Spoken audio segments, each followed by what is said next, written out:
Hello there and welcome to an actual Tottenham daily briefing. Nobody else is allowed to listen or watch or otherwise, because those are the rules in some people's heads. The search for the manager goes on. I did have a look, I have to confess, at a few other channels on YouTube this morning, and I am bewildered. Fair play to them, you know, they're all grafters. But I am bewildered how you can run a show with no content, with no analysis, and I think I'll draw a close to my remarks there. But there are videos being put out virtually every hour saying so-and-so close to signing, and it's all block caps, and yeah, there's a market for that, and it's a big one. So, Nuno Espírito Santos is the last turkey in the shop. Getting attacked by something. The Daily Mail and others, incidentally, are saying that it's not a foregone conclusion and that there are still a number of issues. One issue, and you've got to believe this, one issue is believed to be transfers, with Nuno, 47, wanting a major say on signings. And Spurs obviously appointed Fabio Paratici in June to control recruitment. Well, we know what that's coded language for. And there's also a question mark that Daniel Levy is concerned over Nuno's pragmatic approach to football tactics. I have to confess, I have a couple of pals who are Wolves fans, but I don't really know that much about them. But what I do know is what cannot speak cannot lie, and he went off the boil. That's why they didn't pursue him with a new contract, and they finished 13th. So if we use some back of a beer mat mathematics, which is my favourite, that suggests to me, now bear in mind, unlike Mr. Levy, I don't have an economics in I don't have a degree, first-class degree in economics and land management, but just using the back of a beer mat, that tells me that maybe if you gave Nuno a better squad, say gave him the Tottenham squad, and you argued in your head that that was a superior squad to the Wolves squad, then he could finish 7th with them. See where I went with that. So this is a queer one. We've got this George or Gorge Mendes thing lurking in the background. He's Gattuso's agent, he's Nuno's agent, and we've seen the damage that that's caused so far just within the confines of this conversation. But Levy's told fans that he wanted to restore the club's DNA. And so this is the thing the conversation we've had before about screaming, I want to play the Tottenham way, I want to play the West Ham way. No, you're just crying. You're just wandering around in tears, feeling sorry for yourself, because there is no way. The way is to win. You know, we don't have this thing when people walking up the high road, just been beaten 5-1, and somebody's going, oh, well, I've been really enjoying the ride, and I thought we played awfully well at the 20th minute. No, you'd have a thing of chips put over your head. That's how humans operate, trust me. So looking to restore the club's DNA and blood youngsters, and the Daily Mail words here, from their acclaimed academy. There's now a race against time because pre-season training commences in a week. Well, as I've said to you before, the Tottenham DNA was a stick with which to beat Mourinho, and the acclaimed academy is the one that produced Harry Winks but didn't produce Harry Kane. So there's a thing here. There's a transfer rumour. Manager Spurs have made Koundé, along with Leon centre-back Joachim Anderson, and Mr. Anderson of Lille. Oh, this is from Fabrizio Romano in his column for The Guardian, my apologies. But this Koundé guy, he's 69 million quid release clause. I mean, so no signings in and no players out, and a week to go until the training starts or the pre-season starts. This is just the same old, and we're getting every indication here that this summer window will be another lastminute.com with the same misplaced belief in the squad that Levy's been perpetuating now for years, really.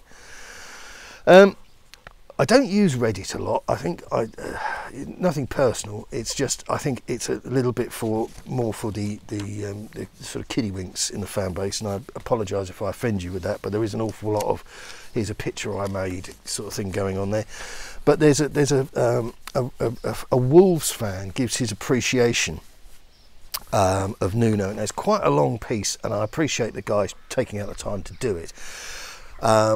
I didn't read a lot of the stuff because it goes into his philosophy and his outlook and all the rest of it, and to be honest with you, that sort of stuff just bores me senseless.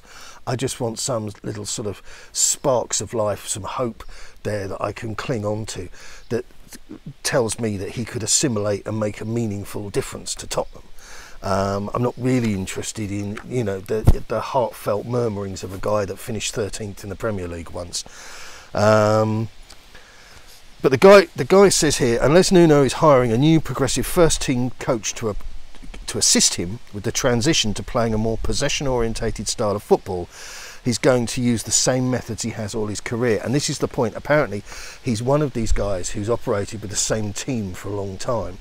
And this, aside from anything else, may be a huge sticking point if Daniel wishes to inflict Mason and King upon him. The business about having a say in transfers, we know that no manager does. They have a token say, you know, we've covered this before. So this is why Pochettino didn't get anybody for 550 days, because he evidently grew sick of being offered the third and fourth and fifth choices, and was said, well, do you want this player, this 19-year-old from Lille, this Stefan Stepover, we've called him? And he turns around and says, no, I don't want him. I don't want him at all. I'd really like Jack Grealish. Oh, we can't run to that. So, if stability is the requirement, this chap goes on, then I think he'd be good. If you were hiring him in, and I think this is a key point, very measured, if you were hiring him in June 2020, then maybe people would have been more positive. And I think that's probably quite true. And I take the view that Spurs' problems go far deeper than just who the next coach is. And I can't remember who it was. It might have been Football Daily on Twitter, but they actually, bless them, they did one of these Teambuilder things and put all of the people that have been mentioned as Spurs managers in and made a complete 11-a-side team. So that's where we are. Few little bits and pieces to finish on. City are interested in Kane, even if they get Grealish. That's being run in a number of places. I wouldn't be surprised if they went for both. And fair play, because they've got to do that in order to stay top of the pile. The Athletic. So you remember that business where Daniel Levy was scoffing about, so we haven't even spoken to half of the people that have supposedly turned us down. David Ornstein from The Athletic, which is 140 million quid in the red, and they're busy charging people £1 to bump the numbers up, and they're praying that the New York Times buys them. It is important to point out that not everyone who has been linked with this position has been offered it. And he says, it repeats the same thing. It is important to point out that Tottenham's managerial process is not quite the circus some have made it out to be. Yeah, can you say something that doesn't make us look like complete nitwits to your readers? Yeah, no problem, Simon. Count on me, mate. Dimazio says of Paratici, he works 24 hours a day. He never sleeps. He is a machine. Which probably explains why he gets on with Daniel Levy so well. They probably met at the WD-40 convention.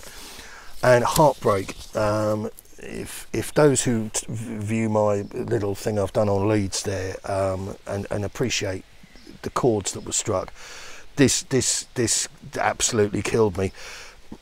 Quote here from Hyung Min Son, who has done a Wimbledon thing, a promo for Ralph Lauren for GQ magazine.